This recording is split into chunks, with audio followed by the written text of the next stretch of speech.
Saya sudah menyurati Mahkamah Agung beberapa kali, hampir 8 kali saya minta maaf ya kepada Mahkamah Agung dan KAI. Semua saya total hampir 8 kali. Menyurati, mempertanyakan fisik daripada surat pembekuan saya.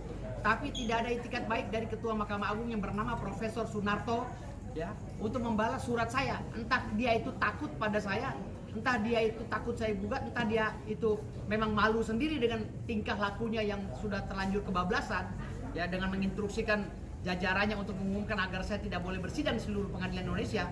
Entah apa yang terbersit di dalam benaknya, saya nggak tahu. Yang jelas saya secara gentleman sudah menyurati Profesor Sunarto di Mahkamah Agung untuk membalas surat saya. Dasar hukum saya dibekukan apa? Mau pakai undang-undang Mahkamah Agung kah atau mau pakai undang-undang 18 kah? Jadi kita harus benar memperjelas hukum di Indonesia, jangan sampai ada kontradiktum dalam proses penerapan hukum ini. Jadi kalau seandainya proses penerapan hukum ini tidak sesuai dengan undang-undang yang ada di Indonesia, maka Ketua Mahkamah Agung tidak layak untuk memimpin Mahkamah Agung hingga saat ini. Jadi jelas sudah di Indonesia ini, makanya kenapa banyaknya hakim-hakim yang korupsi, nyimpan uang, menimbun-nimbun, karena Ketua Mahkamah Agungnya aja begini gitu. Bagaimana dia bisa mengawasi hakim-hakim yang korupsi, KKN dan penimbun uang, cuci uang. Sementara Ketua Mahkamah Agungnya aja urusan remeh-temeh ini dia harus mengintervensi seluruh pengadilan di seluruh Indonesia untuk tidak menerima saya bersidang.